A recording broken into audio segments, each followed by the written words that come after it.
experto en derechos humanos, derechos de la niñez y la adolescencia, sistemas de justicia juvenil restaurativa y egresado del curso Interamericano de Derechos Humanos y Derechos de la Infancia, coordinado por el Instituto Interamericano de Derechos Humanos en San José de Costa Rica y del curso Formadores de Convivencia en Áreas de Conflictos de Israel, con una trayectoria más de 30 años en el acompañamiento de procesos sociales tendientes al mejoramiento de la convivencia y la plena vigencia de los derechos humanos, en especial los referidos a la niñez, la adolescencia y la juventud. Esa labor ha sido realizada desde comunidades negras y campesinas en la región de Chocó, Urabá y otras regiones colombianas, así como procesos de protección de los niños, adolescentes frente a la utilización de la delincuencia por la delincuencia organizada, perdón, y el conflicto armado en diferentes ciudades colombianas y de América Latina. Se destaca por su labor en acompañamiento a comunidades en la implementación de políticas públicas y en procesos de formación dirigidos a líderes comunitarios y funcionarios de los más diversos niveles. Con un amplio conocimiento a nivel nacional e internacional, ha participado en diferentes eventos académicos enfocados a la protección integral de los derechos de los niños, niñas y adolescentes, en especial aquellos que por sus condiciones sociales han vivido una mayor discriminación y marginalidad. Bueno, doctor Manuel, te damos la bienvenida y muchísimas gracias por ser panelista en este espacio.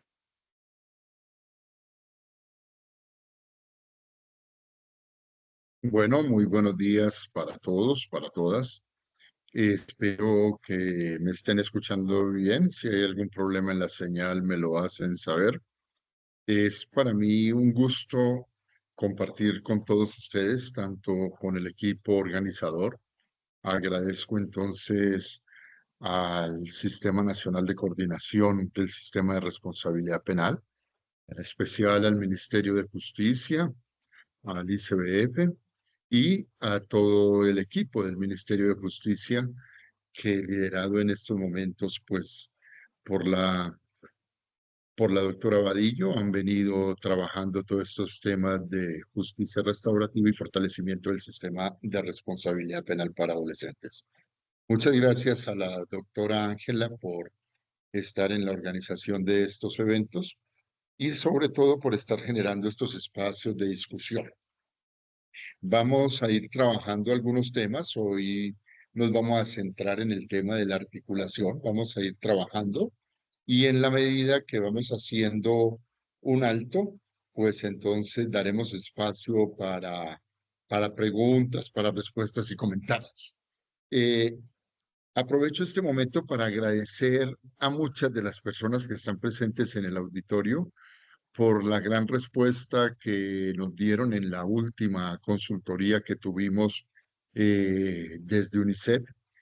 Esos elementos ya han quedado prácticamente en manos del Instituto Colombiano de Bienestar Familiar y del Ministerio de Justicia y esperamos sirvan para el fortalecimiento de tan interesante trabajo que vienen desarrollando en las regiones.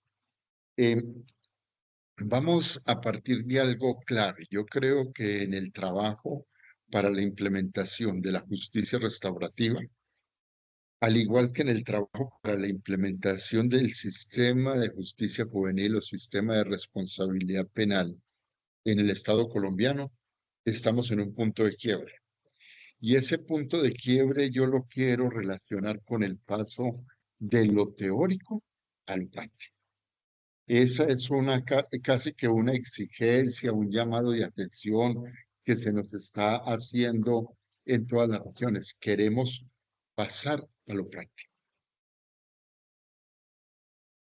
Nunca será suficiente la teoría, siempre tendremos que estudiar sobre estos temas, siempre tendremos que fortalecernos, cualificarnos. Esto es un tema dinámico, es un tema donde hay grandes innovaciones, tanto en la práctica como en la teoría, en la misma jurisprudencia, pero es necesario llegar a un momento de aplicación de todo lo que hemos aprendido. Es decir, no nos podemos convertir en depositarios de gran cantidad de conocimientos, cursos, seminarios, encuentros, y que esto no trascienda a los programas que tenemos con los adolescentes.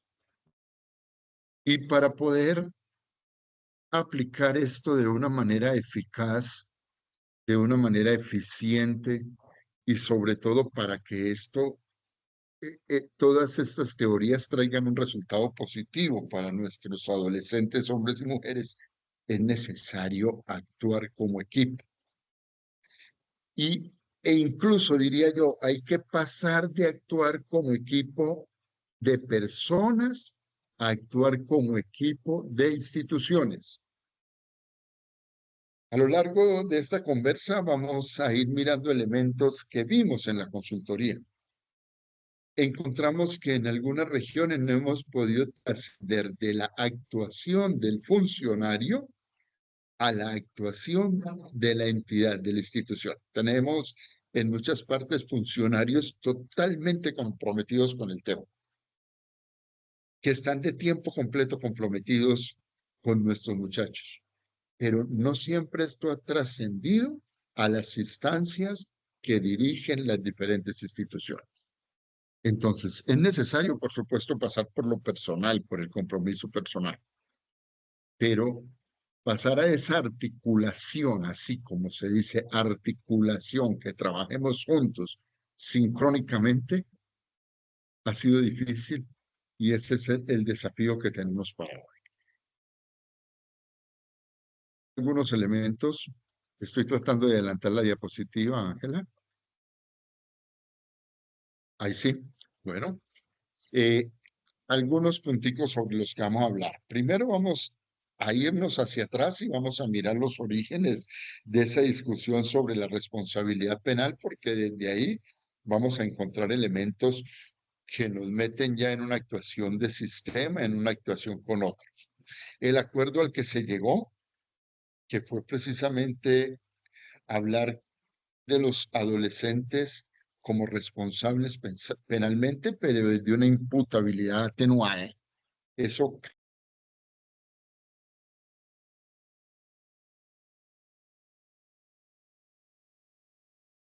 Eh, perdón, el parece que se me micrófono. fue el Sí, sonido, sí. ajá, sí. Entonces, en este temario vamos a tener algunos puntos, nos vamos a retrotraer a la discusión sobre la responsabilidad penal de los adolescentes, esos debates que se dieron casi en la implementación de las normas de Beijing en el 85, pero previo a que aparecieran los artículos 37 y 40 de la Convención, hubo unos debates bastante álgidos, bastante turbulentos, diría yo, que incluso plantearon escuelas y posiciones.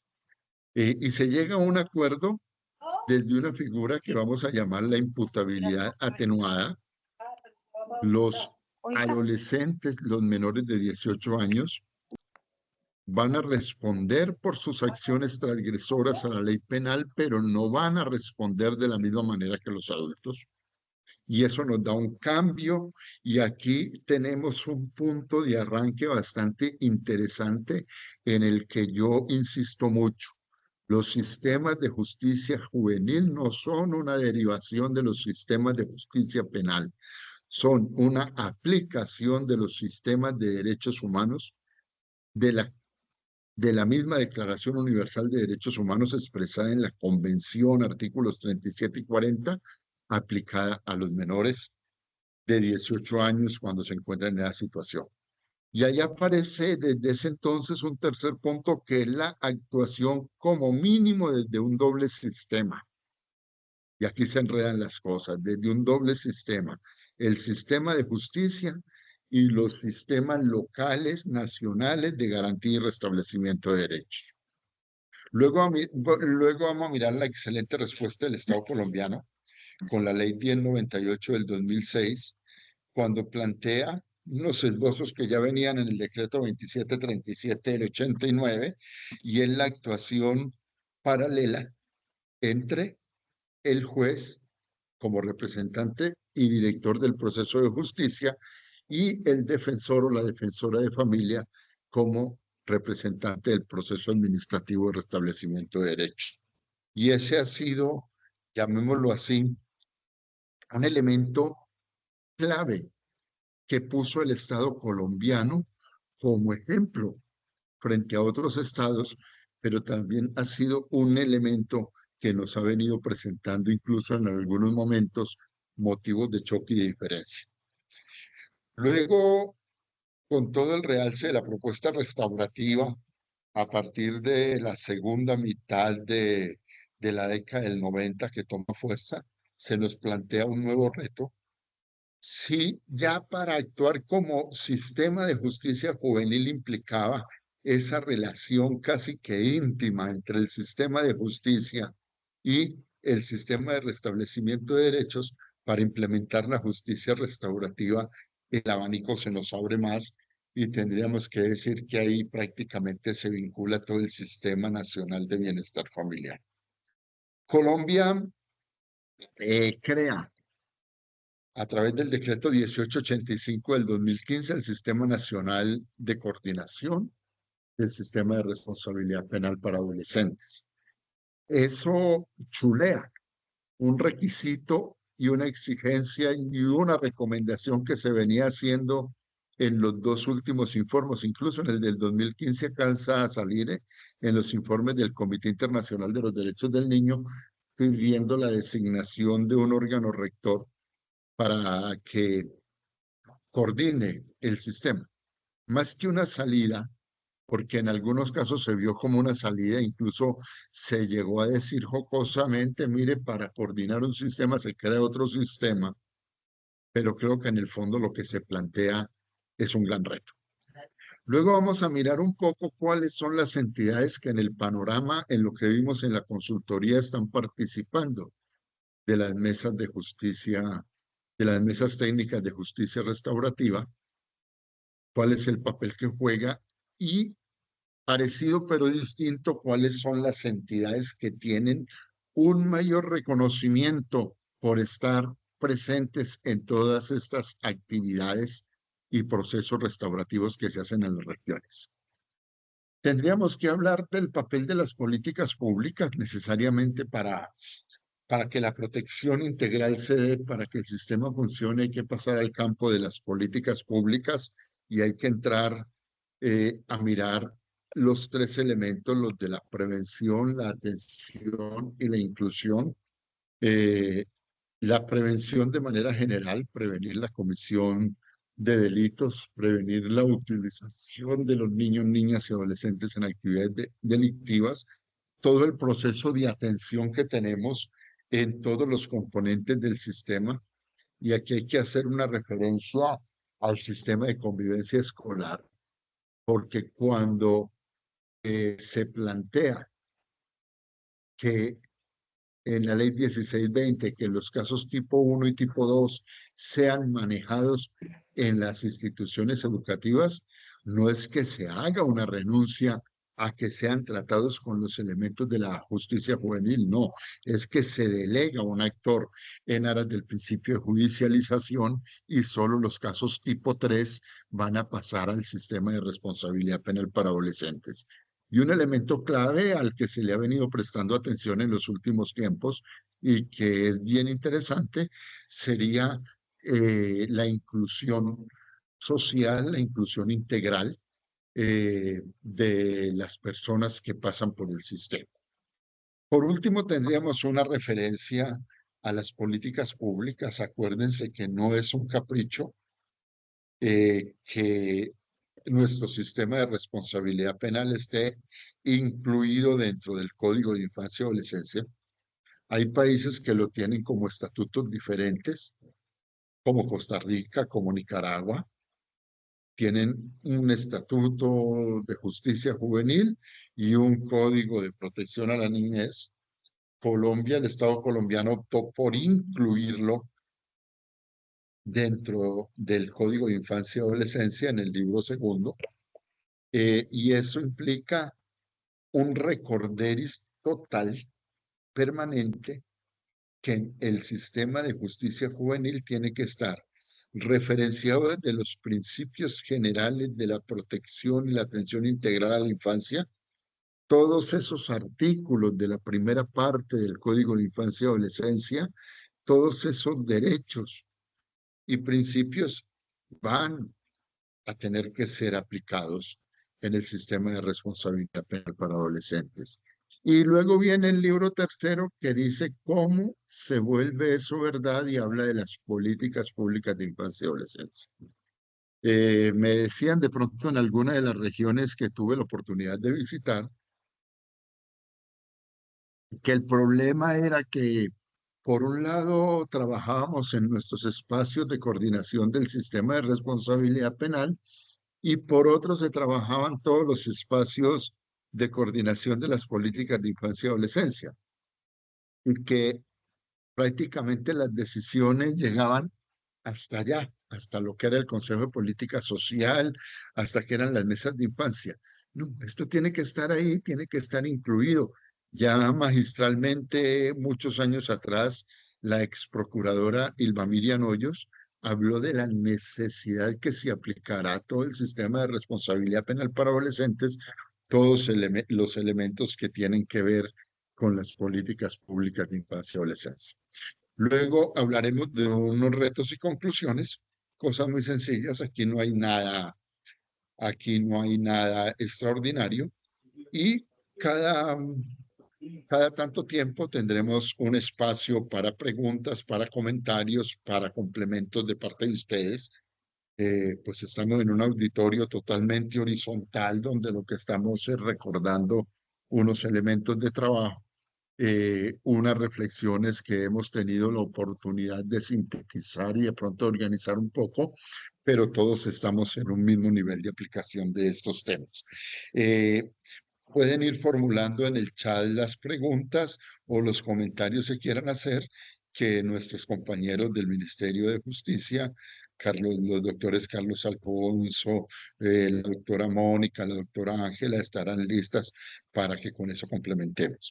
Con esos temas y con esas intenciones vamos a trabajar más o menos hasta las 9:30 y espero que podamos tener como algunos elementos que fortalezcan nuestro accionar articulado en aras del buen funcionamiento.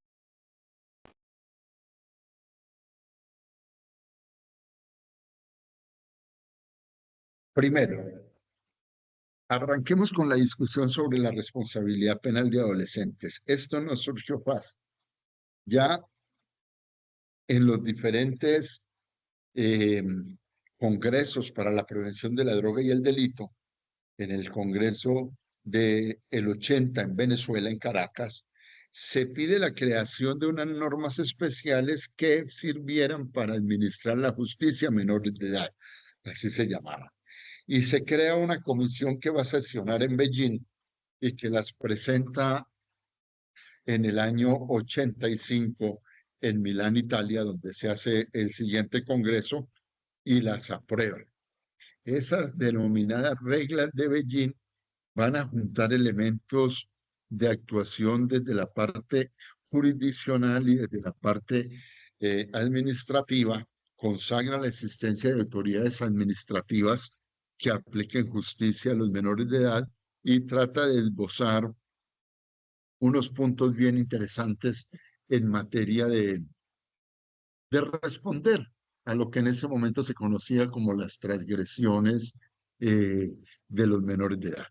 Están en todo el debate de la convención y la convención quiere pasar de un sistema de actuación desde la teoría de la situación irregular, o sea, actuar cuando ya se han consumado las vulneraciones de derechos, a garantizar los derechos para todos los niños, niñas y adolescentes. Eh, Se pasa de concebir a ese niño, niña y adolescente como un objeto de protección y si lo quieren de restablecimiento, como un objeto al que hay que sanar porque le pasaron cosas, a generar unas normas que garanticen que no le pasen cosas malas a los niños, niñas y adolescentes. Ese es el gran cambio de perspectiva. Y empieza un debate que se va dando simultáneamente, pero que fue muy fuerte. Se habla de la responsabilidad de garantizar los derechos de la niñez y la adolescencia. Se pone un límite de edad, los 18 años, sin perjuicio de que los estados puedan tener unos límites superiores, sobre todo, recordemos que todas las interpretaciones se hacen desde el principio pro infans y desde el principio pro homine. O sea, la interpretación siempre tiene que ser más favorable al niño o a la niña pro infans y más favorable a la dignidad humana pro homines. Yo no puedo hacer interpretaciones de las normas de derechos humanos que limiten o que nieguen lo que ya la ley ha dado. Entonces, vamos a arrancar que se pone un punto convencional. Es un acuerdo, 18 años. Por debajo de los 18 años hay una obligación especial de protegerlos y atenderlos, que ustedes lo saben muy bien. Corresponde en primer lugar a la familia. Si la familia no puede en nada o en parte, tiene que entrar la sociedad.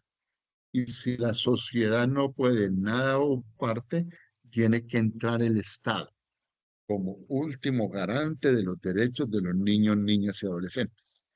Recordemos que esta responsabilidad se maneja desde los elementos de la responsabilidad supletoria y complementaria. O complementa lo que falta y si no pudo en nada, lo suple.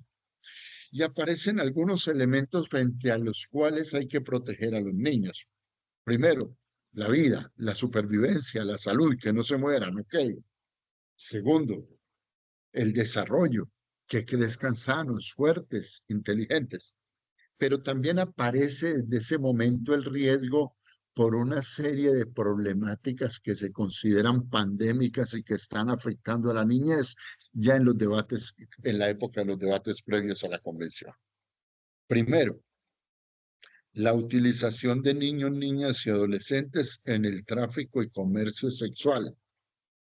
Acuérdense que hay un protocolo de la convención sobre eso. Hay que protegerlos de eso. Hablándolo en positivo, hay que trabajar con ellos para el buen uso de la sexualidad. Hay que impedir que los niños, niñas y adolescentes sean inmersos en la violencia, en la delincuencia, en los conflictos armados. Eso hay que trabajarlo. Tercero, aparece una tercera pandemia que ya se venía hablando en ese tiempo, muy fuerte. La utilización de drogas legales y ilegales, los niños consumidores, los niños adictos. Hoy hablamos de una cuarta pandemia. Ya se empieza a trabajar ese tema, el mal uso de las redes sociales. Entonces, ¿quiénes tienen que hacer esa protección? Claramente la familia, si la familia no lo puede, la sociedad, y si no pudieron la familia, la sociedad, el Estado. Y aquí aparece un primer reto. Si el niño delinque tempranamente, ha habido una falla en esa protección. Ha habido una falla en la familia, ha habido una falla en la sociedad, ha habido una falla en el Estado. Entonces, ¿cómo puede ese Estado que falló en la protección asumir que tiene la potestad para castigarlo? Y aparecen dos tesis totalmente enfrentadas, una de ellas perversa, la tesis de la imputabilidad general. Inimputabilidad general. Los niños, los menores de 18 años, no responden penalmente. Eso fue gravísimo, porque todavía tenemos las secuelas de eso. Nos hacen pensar en una adolescencia, sobre todo, irresponsable. Y no solo fue gravísimo, sino que iba en contra de la misma convención que hablaba de una ciudadanía infantil, de una ciudadanía adolescente, de una ciudadanía juvenil. Acuérdense que varios de los trabajos presentados por Antonio Carlos Gómez da Costa, gran pedagogo brasileño, hablaban precisamente pasar de ese término de menor, que así lo llamamos previo a la convención, a hablar de ciudadano niño a ciudadano adolescente. Y no puede haber un ciudadano sin derechos como tampoco puede haber un ciudadano sin responsabilidades. Y aparece todo el trabajo de la responsabilidad. Esa tesis de la inimputabilidad general trajo consecuencias muy nefastas consecuencias que llegaron hasta retaliaciones graves, una discriminación total contra los grupos de adolescentes, eh, y siempre se les vio como lo más peligroso porque no tenían ninguna ley ni ninguna norma. Y aparece esa tesis de la inimputabilidad, y vamos llegando al segundo punto del acuerdo, como una falta de legitimidad del Estado para poder reprochar algo. Hombre, si yo la embarré, si yo no cumplí, entonces ¿cómo castigo? Pero entonces rápidamente se dan cuenta que hay que llegar a otro punto. Dice, si van a responder, y van a responder no como un adulto. Y aquí viene un cambio que yo me debato mucho con los penalistas, porque los fines del derecho penal no se aplican de la misma forma en el derecho penal de adultos que en el derecho penal de adolescentes. Incluso no solo los fines de la pena, sino los fines del proceso y los fines de todo el sistema. Y el gran elemento que tenemos, y lo dice la Convención en sus artículos 37 y 40, que es donde define los sistemas de justicia juvenil, el gran compromiso que tenemos es precisamente que el joven, mientras es captado en el sistema de justicia juvenil, pueda reflexionar sobre su compromiso social, sobre la manera como está su relación con los otros, los derechos y deberes, y se forme como ciudadano respetuoso de esas garantías de los jóvenes. Pero para eso es necesario la inclusión. Y aquí aparece el quid del asunto. Lo trajimos, pero no es para castigarlo. Va a reflexionar y se va a responsabilizar de su transgresión. Pero lo trajimos para educarlo como ciudadano y sobre todo aparece el imperativo de la inclusión. Atilio Álvarez, profesor argentino, dice claramente que si no hay inclusión previa al proceso de judicialización del adolescente, o al menos inclusión colateral, que él sienta que están, perdóneme como lo voy a decir, que están haciendo algo por él, que el sistema le está sirviendo para sentirse más ciudadano, el sistema no va a funcionar. Y esa inclusión se da desde el restablecimiento de derechos. Y ese acuerdo entonces que tenemos, y es el acuerdo con el que se rige la Convención para los Sistemas de Justicia Juvenil, nos va a hablar, va a responder con todos los elementos del juicio de responsabilidad propio. O sea, ahí entran todos los elementos del debido proceso. Que no haya sido un hecho involuntario, que haya tenido responsabilidad en el hecho, que no haya sido un hecho en defensa propia. Bueno, se analizará todo eso. Y se determinará que hubo un elemento de responsabilidad del adolescente en la comisión de la transgresión. Y por eso debe responder ante un sistema de justicia. Y ese sistema de justicia va a estar también al lado de un sistema de inclusión que lo tenemos que llamar restablecimiento de derechos. Y aparecen entonces el debate, unos debates bien interesantes. ¿Dónde deben estar los sistemas de justicia juvenil? ¿En lo social o en la administración de justicia? Y perdónenme, ahí no nos hemos podido poner de acuerdo en el mundo. En algunas partes funcionan desde los entes de justicia, en otras funcionan desde los aparatos sociales del Estado, pero siempre debe tener los dos componentes.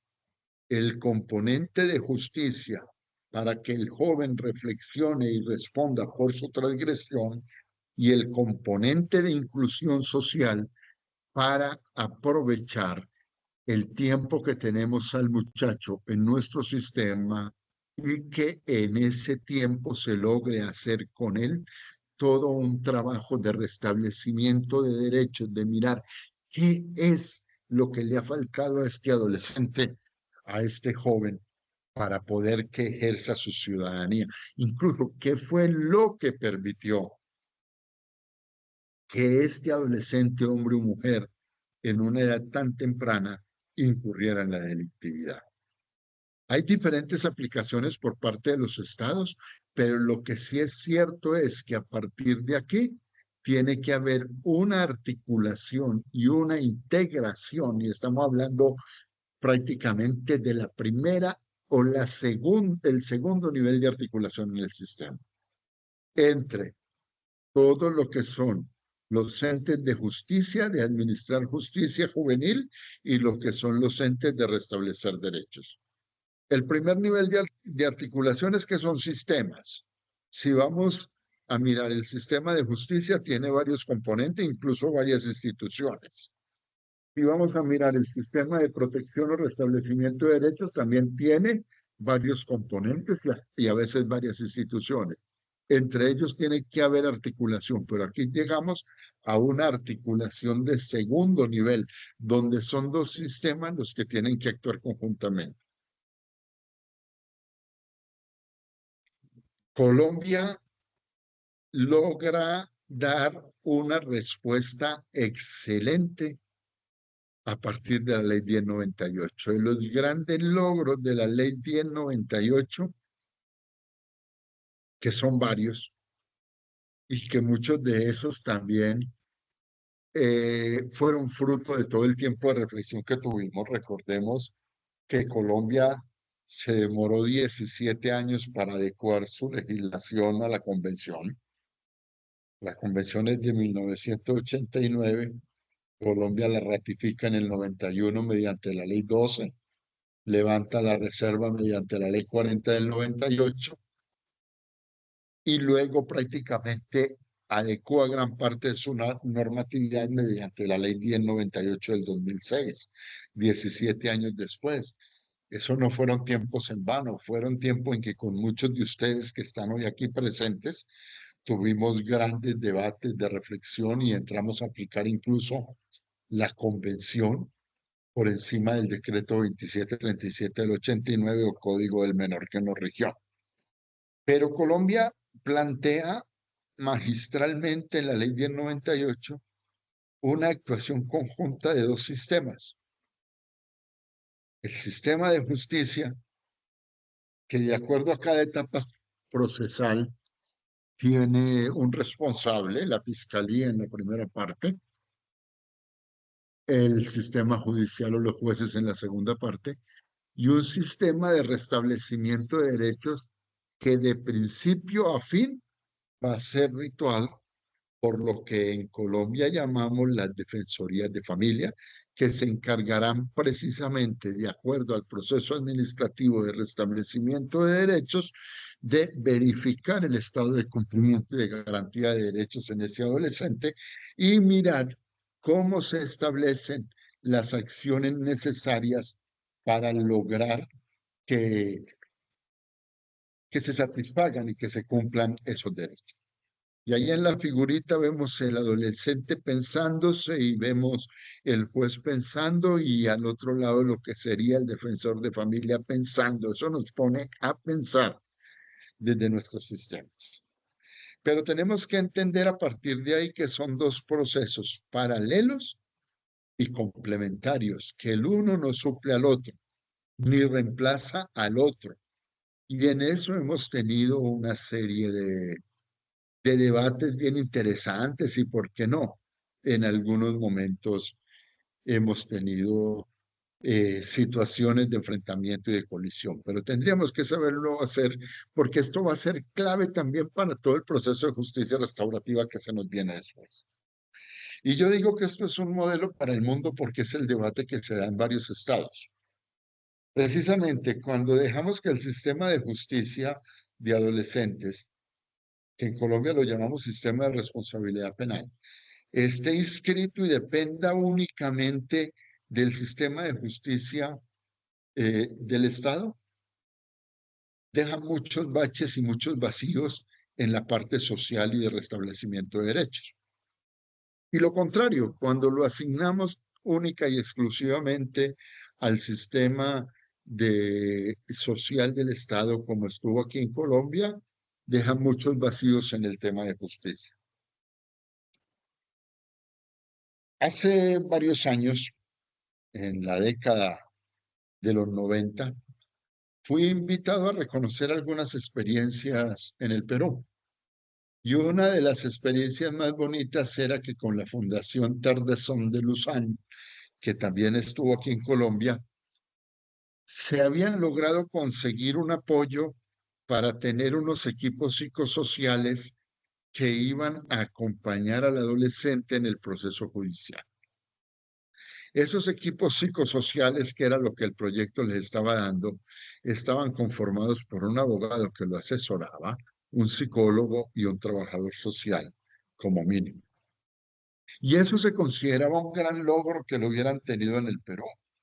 Y se iba a establecer en los Agustinos, algunas de las comunas de Lima, y se iba a establecer también en algunos distritos como a manera experimental. Muy congratulado pues con la idea y felicitando la cuestión, pero para mis adentros pensaba en Colombia eso lo tenemos. Todo adolescente que llega al sistema en Colombia, inmediatamente que es puesto a manos de un ente investigador, la Fiscalía, por la supuesta comisión de una transgresión a la ley penal, es puesto en las manos de un ente de restablecimiento de derechos, que es la Defensoría de Familia. Y que esa Defensoría tiene en sus componentes humanos y técnicos los servicios de acompañarlo jurídicamente en la parte que le corresponde, de acompañarlo psicológicamente, de mirar todo su trabajo familiar. Entonces, desde acá tendríamos que mirar que hay una exigencia de articulación mayor que en otros temas cuando hablamos de los sistemas de justicia juvenil, y que el sistema de responsabilidad penal colombiano nos está planteando precisamente esa articulación entre los sistemas de restablecimiento de derechos y los sistemas de justicia, que ese va a ser un reto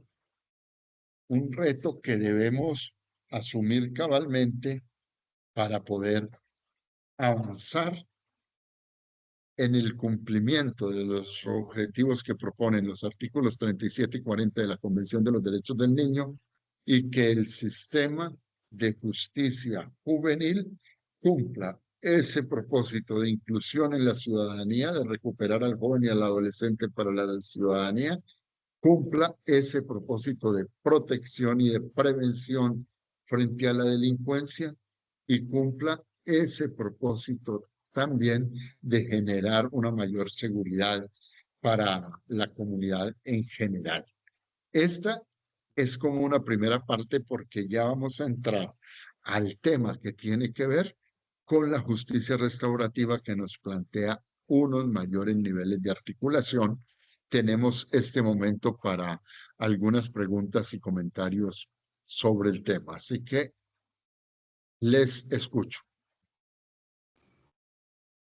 Muy buen día, doctor.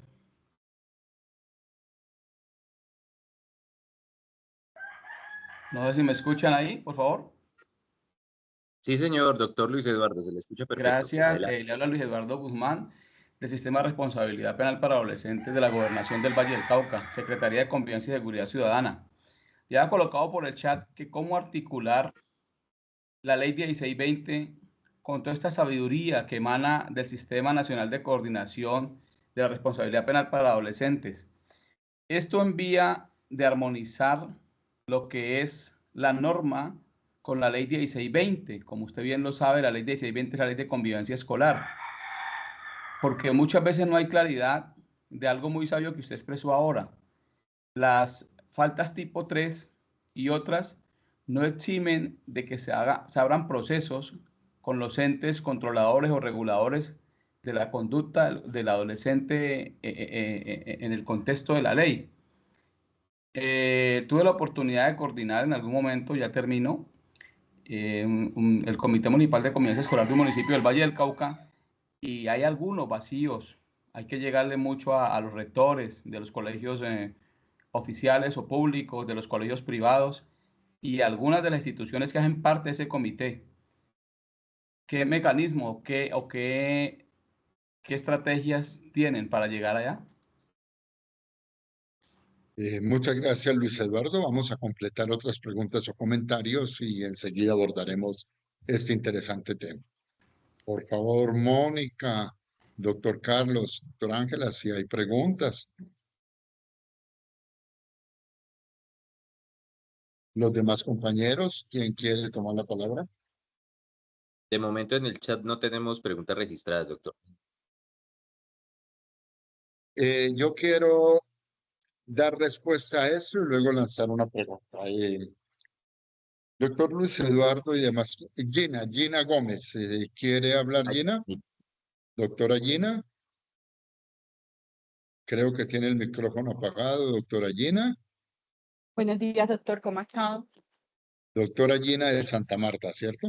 Sí, señor. ¿Cómo ha estado, doctor? Ah, bueno, qué bien. Un saludo, doctora Gina, adelante. Doctor, teniendo en cuenta lo de la convivencia escolar, hace como un mes y medio había un problema de convivencia en una institución educativa y gracias a todos sus aportes pude dar un principio de oportunidad porque ya era un problema de dos niñas que ya se estaban agrediendo y estaban metiendo a terceros que eran los padres de familia. Entonces ya iban en amenazas y en otras cuestiones. Pero gracias a todas sus capacitaciones pude organizar todo de la mejor manera y pues pudimos evitar este conflicto que ya estaba pasando de lo personal a lo familiar. Haciendo Qué principio de bien, doctor. oportunidad, pues, y no se hizo ninguna sanción, se hicieron fue acuerdos y compromisos y se organizó todo. Qué bien, doctora. Me es claro que allá en Santa Marta han venido trabajando algunos temas con instituciones educativas y qué bueno porque eso nos puede servir de base para otros trabajos. Voy a dar la palabra desde acá porque tengo dominio de la pantalla. Doctor Julio Muchas Velasco gracias, doctor. tenía la mano levantada. Doctor Julio, adelante.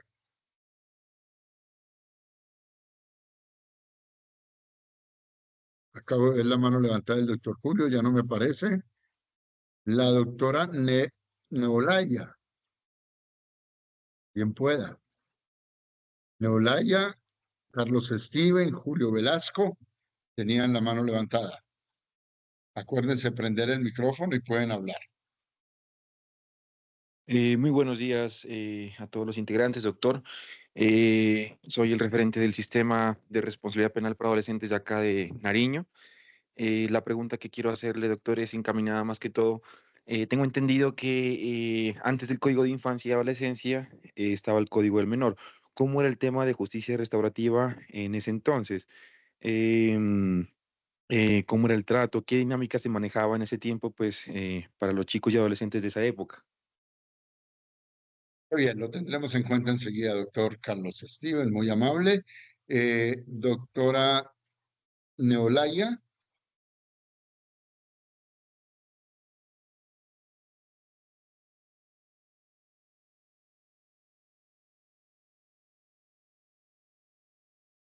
Muy buenos días. Buenos días, cuéntenos, doctora. Bueno, soy Sandra Catalina Méndez Molano. Soy la coordinadora de Neolaya, la sede educativa que asume en Cundinamarca eh, la, el programa para atender población de responsabilidad penal para adolescentes en estado de internamiento, no convictos, pero sí en internamiento en el restablecimiento de derechos. Y Neolaya es el nombre que le dimos a la sede que pertenece a la Ok. institución educativa departamental Pompilio Martínez de Cajicá, Cundinamarca. Nosotros estamos iniciando un proceso, llevamos desde junio del año pasado, en crear lo que dice la ley. La ley dice que el Estado debe de crear instituciones educativas y posibilidades para ser atendidos los chicos. Es cierto que dentro de los procesos, pues cuando ya pasan a condición ya de mayores, se sale de las manos de las instituciones, digamos, cuando pasan de nivel 3, ¿cierto? Y una gran preocupación es que todas las inversiones todas las inversiones que hace el Estado deben de verdad tener consecuencia en lo positivo, que es a lo que uno aspira. Nos preocupa muchísimo, digamos, que el Pero eso siguiente solo paso, funciona porque para... ¿Los puedo probar? disculpe,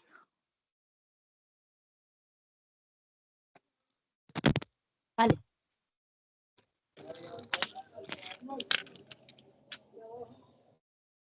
No sé qué pasa, quién está ahí. Yo no tengo a nadie al lado, no sé de dónde es que está. Mm, Una preocupación es, digamos, que sabemos que la mayoría de los chicos, podemos hablar de un 80% de los chicos que están en el sistema de responsabilidad penal, tienen dificultades por consumo de psicoactivos y, y eso no se está tratando. Creo que ahí hay un vacío fuerte porque pues no es quitarles de lleno la situación, sino es atender la situación como una problemática y una enfermedad que los adolescentes están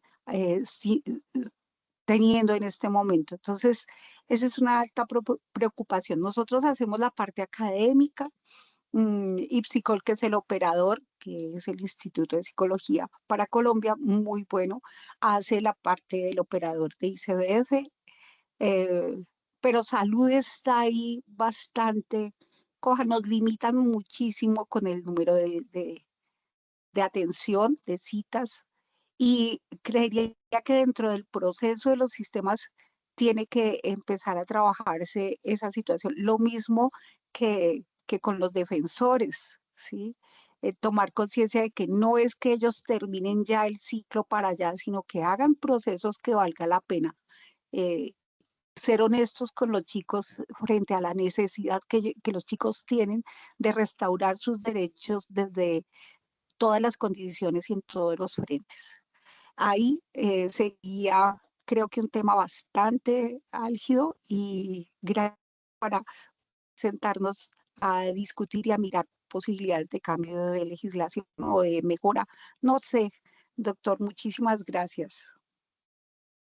Muchas gracias, Sandra. Muchas gracias, Acá tenemos Ángela una Cristina pregunta. Tapias. Ángela Tapias, por favor.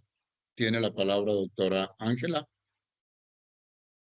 Muchas gracias, doctor Manuel. Me da mucho gusto saludarte, encontrarme con todos ustedes en este espacio. Y reflexionando en esto, la pregunta sería en relación a cómo igualar la política restaurativa con la política social común, ya que estamos hablando de unos máximos en justicia terapéutica y justicia restaurativa, pero resulta que no tenemos los básicos. ¿Qué quiero decir con esto? Por ejemplo, todos sabemos que en las EPS de nuestro país les ofrecen a nuestras víctimas 20 minutos de consulta y eso. Y las citas son lejanas. O cuando remitimos, por ejemplo, víctimas de abuso sexual. Y si necesitamos un tratamiento por uso de sustancias psicoactivas, ya sea a víctimas o ofensores, también pensamos en remitir a las entidades de salud y no tenemos ni siquiera lo básico porque los operadores están trabajando con cosas mínimas como medicación, pero realmente no hay unos excelentes tratamientos. Entonces, si ese es el apoyo que se presta para nuestro sistema, ¿cómo manejar estos ideales de la justicia restaurativa y de la utopía de la justicia terapéutica cuando el mínimo vital realmente no estamos lográndolo? Creo que esa sería mi gran inquietud y parte de lo que vamos a enfrentar aquí porque estamos naciendo con el programa de justicia restaurativa en Santa Marta y cuando sabemos que necesitamos derivar a salud nos estamos encontrando con estas dificultades. Perfecto, doctora. Qué pregunta tan interesante, qué reto. Doctor Carlos, adelante. Doctor Manuel, ¿cómo está? Sí, señor. Es que tenemos una pregunta en el chat. La pregunta dice así. ¿Qué perspectiva? Esta pregunta la formula Andrea. externado. ¿Qué perspectiva tiene usted del conocimiento y manejo que hacen las instituciones públicas de los procesos de convivencia de las faltas tipo 3? La segunda pregunta que plantea es, ¿qué se puede hacer en los casos en los que antes de iniciar un proceso, las mismas instituciones expulsan o retiran a los estudiantes por cometer faltas tipo 3 a su propio juicio, sin el concepto de la autoridad competente? ¿Cómo podría abordarse esta situación en la que los estudiantes son juzgados y sancionados desde la justicia restaurativa? Gracias, doctor Carlos, por transmitir la pregunta de la doctora Andrea. Y también había otra pregunta que habían colocado ahí acerca de la articulación del Ministerio de Justicia y Ministerio de Educación.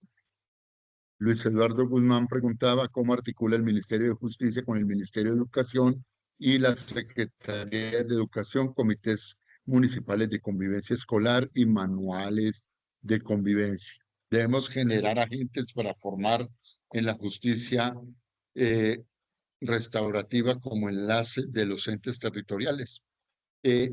Última pregunta por ahora, Orlando Gómez, por favor. Gracias, buen día para todos los presentes. Orlando Gómez, fiscal 48, Unidad de Responsabilidad Penal para Adolescentes de Cali. Muchas gracias, doctor Manuel, doctor Carlos, que los he escuchado con atención respecto al objetivo de superar esa problemática o esos ajustes que debe tener la justicia restaurativa. Y entonces se me viene a la cabeza, es una inquietud sobre el proyecto en el área de la salud. El área de la salud es muy deficiente, debo decirlo con todo el respeto.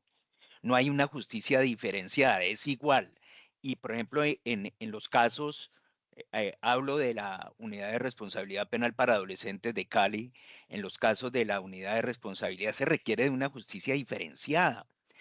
Hay un porcentaje muy alto de consumo de spa en nuestros jóvenes, niños, niñas, adolescentes, y la atención en el área de salud, pues hay que decirlo que no es la mejor, es deficiente. Y sin ese apoyo de la salud, pues obviamente no vamos a tener una vocación de éxito con con nuestra justicia juvenil terapéutica o con nuestros principios de oportunidad, donde pues se destaca que el consumo del flagelo que motiva, proclive a que el adolescente o a los niños infrinjan la normatividad penal. Entonces, el objetivo sería como articular bien, pero de una forma especial en estos campos, en estos casos cuando hay consumo. Porque si bien es cierto, tenemos una valoración hoy, 30 de abril de 2025, y la segunda valoración la tenemos para agosto, y de pronto el muchacho no puede y se va para noviembre. Entonces no tiene ocasión de éxito esas valoraciones con el programa de justicia juvenil terapéutica y también con esa terapias en cuestión de emoción, en la parte de emociones, de manejar esas situaciones. Muchas gracias. Muchas gracias a todos ustedes. Hay unas preguntas bien interesantes que nos podrían dar unos derroteros de actuación. Voy a empezar por lo que nos preguntaba el doctor Carlos Steven de Nariño. Y la justicia. Bueno, doctor Julio Velasco, vuelvo a verlo con la mano levantada. Adelante. ¿Lo escuchamos?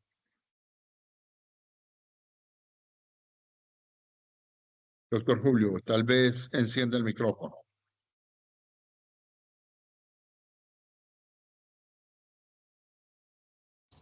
Ay, Adelante, doctor Julio. Ahora sí, ahí ya, lo escuchamos. aló, buenos días. Buenos días. Doctor Manuel López, muchas gracias. Buenos días para todos. Bueno, primero es hacer un reconocimiento a este ejercicio que se está haciendo desde el ministerio, porque pues obviamente todos los esfuerzos que se den para poder consolidar no solamente las garantías de los derechos de los adolescentes, sino que el recurso humano que está dispuesto en las entidades públicas, territoriales, privadas y públicas, pues podamos cada día seguir creciendo en la calidad del servicio, porque el tema no es solamente que tengamos conocimientos, sino que esos conocimientos al momento de expresarse en servicios tengan la posibilidad de realmente tener la capacidad de impactar la vida de los adolescentes. Muchos espacios en el departamento del Quindío vienen siendo, digamos, escenarios de conflicto cuando las personas empiezan a decir, esto no es mío, esto no es mío, esto no es mío.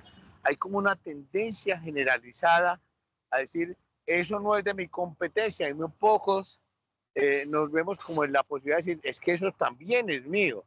Entonces, de hecho, curiosamente, mientras estábamos en este ejercicio, atiendo a una profesora de inglés de un colegio que viene en cuenta la situación de un adolescente que seguramente debe ser atendida por nosotros. Entonces no dice, esto no es mío, ya dice, también esto es mío, esto es de nuestra responsabilidad. Por eso me parece, digamos, muy importante que con las luces que el doctor Manuel López, con su experiencia, nos está dando, nos ayuden a seguir creciendo en este fortalecimiento del recurso humano.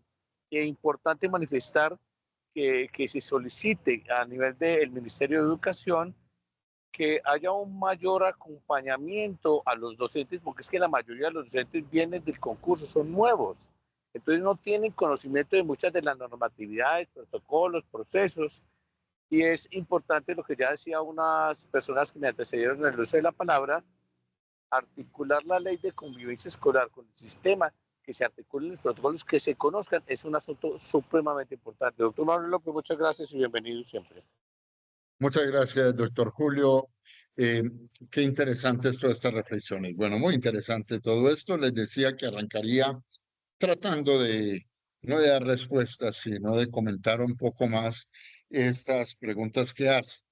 Carlos Steven dice la justicia restaurativa en el Código del Menor. A ver, técnicamente la justicia restaurativa empieza a aparecer en nuestras codificaciones en Colombia después del año 2005-2008 en adelante. Más el Código de Procedimiento Penal toca la justicia restaurativa en el sistema de adultos por primera vez y la toca muy ligeramente, incluso diría yo confundiéndola con otras instituciones propias del derecho penal. En el tema de adolescentes, ni siquiera la convención habló de lo restaurativo, estaban en los debates. En algunas de mis charlas planteo la tensión tan fuerte que se dio para incluir la justicia restaurativa con los sistemas de justicia juvenil, asunto que ya ha sido superado y aclarado. El decreto 2737 del 89 fue un elemento bien interesante que le pasó a Colombia. Ustedes recuerdan que se aprueba la convención, Colombia tiene un equipo trabajando en la Convención de los Derechos del Niño, desde la Cancillería, desde el ICBF y desde el Ministerio de Salud, que era la entidad que coordinaba al ICBF, están en la convención, pero resulta que otro equipo del Ministerio de Justicia recoge las normas de infancia y familia y fuimos el único estado del mundo que nos estrenamos en una misma semana dos leyes totalmente distintas. El 20 de noviembre del 89 tenemos la Convención de los Derechos del Niño, inspirada en lo que era la perspectiva de derechos, y el 26 de noviembre de 1989, 6 días después, tenemos el decreto 2737 del 89, el Código del Menor. No pudieron estar más separados técnica y políticamente porque Dios es muy grande. Sin embargo, no hay nada más tirano que lo nuevo. El hecho de tener ese código implicó que nos retrasamos mucho para el cambio, pero se dieron algunas cosas. Yo digo que bailamos durante 17 años, por un lado dándole desarrollo a la convención y por otro lado dándole desarrollo al Código del Menor, que era en una perspectiva totalmente de la teoría de la situación irregular. Recuerde que planteaba, creo que eran 8 o 9 situaciones del menor que carece de representante legal, del menor trabajador, del menor en conflicto con la ley, que era el título quinto que nos tocaría a nosotros. Ese código del menor, como podría decirlo la gran mayoría de la legislación colombiana, traía un reconocimiento general a las víctimas, unos elementos de protección a las víctimas, pero no alcanzaba a meterse en la justicia restaurativa. Precisamente uno de los grandes logros de la Ley 1098 del 2006 es que cuando sale la ley por su retraso, por los 17 años de debate del 89 hasta el 2006, la ley colombiana ya incluyó en el sistema de responsabilidad penal lo restaurativo como uno de los fines del sistema y lo restaurativo como uno de los elementos que tienen que tener todas las medidas. Creo que es el 139 o 140 y el 174 que hablan de esa función restaurativa. Entonces, yo me atrevería a decir que ese tema restaurativo era extraño, como era el tema de la inclusión social en el Código del Menor. Se trabajaban algunos elementos de protección. Convivencia escolar en el año 2015, recién salido el decreto 2383, muy nueva la ley 1620 del 2013, había una mesa de articulación institucional en la coordinación del sistema y se produjo un documento que se asesoró desde UNICEF de relacionamiento entre el sistema de convivencia escolar y el sistema de responsabilidad penal para adolescentes. Es necesario poner a funcionar esa relación entre el sistema de convivencia escolar y el sistema de responsabilidad penal para adolescentes, como ustedes lo plantean. Creo que era uno de los elementos que se trabajaban en la mesa de articulación. Y creo que ha habido unas conversaciones muy interesantes entre el Ministerio de Justicia y el Ministerio de Educación. La consultoría que acaba de terminar Uniceo, que terminó ahorita en febrero, planteó la necesidad de establecer una mayor relación entre las mesas de convivencia escolar, entre el sistema de convivencia escolar y el sistema de responsabilidad penal para adolescentes. Yo diría, porque este es un tema de bastante reflexión, que el sistema de convivencia escolar ejerce funciones dentro del sistema de responsabilidad penal para adolescentes. ¿Por qué? Porque cuando la ley 1620 le delega los casos tipo 1 y tipo 2 para que los manejen desde las instancias escolares, los tienen que manejar con los elementos propios del sistema de justicia juvenil y con los elementos propios de la justicia restaurativa. Cuando el caso es tipo 3, ese es el caso que va a llegar a la instancia de responsabilidad penal. Y a ese caso tipo 3 que llega a la instancia de responsabilidad penal, se le aplican todos los elementos de posibilidad de lo restaurativo. O sea, ese caso tipo 3 puede pasar por un principio de oportunidad. Ese caso tipo 3 puede pasar por un acuerdo con una sanción o con una medida de tipo restaurativo. O sea, todos esos elementos llegan ahí.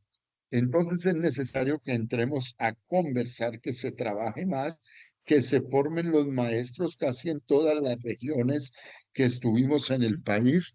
Tuvimos algunas actividades extras, Magdalena, por ejemplo, muy interesante. Tuvimos trabajo en Ciénaga y en el propio distrito de Santa Marta con maestros. En Manizales trabajamos con maestros, o sea, es interesante ver ese trabajo que se habla con los maestros. Andrea Naranjo hace la pregunta que leyó Carlos. Encontramos a Efesios en los manuales de convivencia, en los procedimientos de las instituciones educativas. La expulsión de un adolescente de una institución educativa no se puede dar como respuesta a una transgresión a la ley penal. Lo que puede pasar con la transgresión a la ley penal es otra cosa distinta. Que la transgresión sea de una gravedad tal que lleve a las autoridades judiciales a interrumpir el proceso educativo del adolescente y a privarlo de la libertad, que es un caso que las mismas normas internacionales consagran como posible, pero última instancia más. Es uno de los elementos que animaría a los funcionarios judiciales a buscar una medida no privativa de la libertad, el continuar el proceso educativo del muchacho. Pero si la cosa fue de tal gravedad que llevó a privarlo de la libertad, pues el muchacho saldría de la institución educativa. Mientras tanto, si el muchacho está en una medida no privativa de la libertad, el muchacho no puede ser expulsado de la institución educativa si el manual de convivencia diga otra cosa. Hemos tenido acciones de tutela al respecto.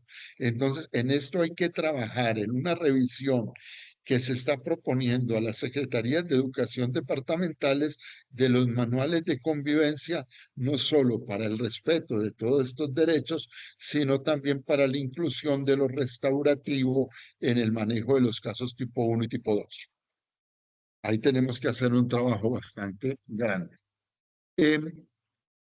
Orlando de Cali y la doctora Ángela Tapias de Santa Marta me están poniendo en un tema en el desequilibrio de las políticas sociales. Sí. Como lo vamos a ver ahora, para que la política tenga un resultado efectivo debe haber una coherencia. Y nos encontramos con unas políticas públicas sectorizadas, fragmentadas, donde la ley dice una cosa, pero en la práctica se da otra. Y en estos momentos encontramos que hay un gran divorcio entre lo que se propone en salud para hablar de justicia terapéutica y lo que se propone en los sistemas de justicia juvenil y los sistemas de justicia restaurativa. De hecho, hay que tener claro como elementos que tenemos para trabajar, no digo que la solución sea fácil, como elementos que tenemos para trabajar en la presencia de las secretarías de salud, tanto municipales como departamentales, en los diferentes espacios de coordinación departamental, en los comités de coordinación departamental, y vimos la necesidad de que estuvieran en las mesas de justicia restaurativa y también para la inclusión de lo terapéutico. A partir de ahí se crean unos acuerdos más, se tendrían que crear unos acuerdos más concretos para la atención a esta población especial. Entonces, si la mesa está funcionando, si el comité está funcionando, si los funcionarios que van a esa mesa de parte de la Secretaría de Salud Departamental y de la Secretaría de Salud Municipal tienen claro este sistema, podían crear acuerdos para dar una atención privilegiada y diría yo para trabajar en algunos momentos sobre casos. Yo soy muy amigo del trabajo de clínica de casos. Tenemos este caso, entonces en este caso vamos a funcionar y vamos a hacer que funcionen también las entidades adscritas al sistema de salud, como son las EPS y las IPS. Porque en la manera como se está trabajando desde el sistema de salud en la parte mental, no nos favorece para nada dar siquiera inicio, mucho menos continuidad a un proceso de atención que se derive hacia la justicia terapéutica o en algunos casos con el componente restaurativo. Igual pasa, doctora Ángela, con las políticas sociales en general. Si vamos a mirar la inclusión del adolescente, tenemos que mirar cómo ese Estado tiene que funcionar y enseguida vamos a tener unas pistas de eso. Me quedan otras reflexiones que se hicieron, que desde la institución Neolaya, Sandra Méndez de Cundinamarca nos habla de la necesidad de esos acuerdos. Tengo claro que el Ministerio de Educación, el ICBF, en el Comité Nacional de Coordinación del Sistema han tenido diálogos muy interesantes con el Ministerio de Justicia, con el Ministerio de Educación, tratando de articular estos temas, pero creo que es necesario volverlo a colocar en la palestra pública para poder encontrar posibilidades. Queda una posibilidad que la vamos a hablar ahora frente al avance de las políticas sociales que nos den una respuesta a lo que sería una propuesta restaurativa, y es el criterio de progresividad. En cada comité departamental, en cada mesa técnica departamental, tienen que mirar y apuntar a unos indicadores de logro en la relación salud, sistema de responsabilidad penal, justicia terapéutica y justicia restaurativa. Y esos indicadores irlos cumpliendo en unas metas de tiempo determinadas y mirar que cada periodo de tiempo se avance en eso y se vaya logrando un punto ideal.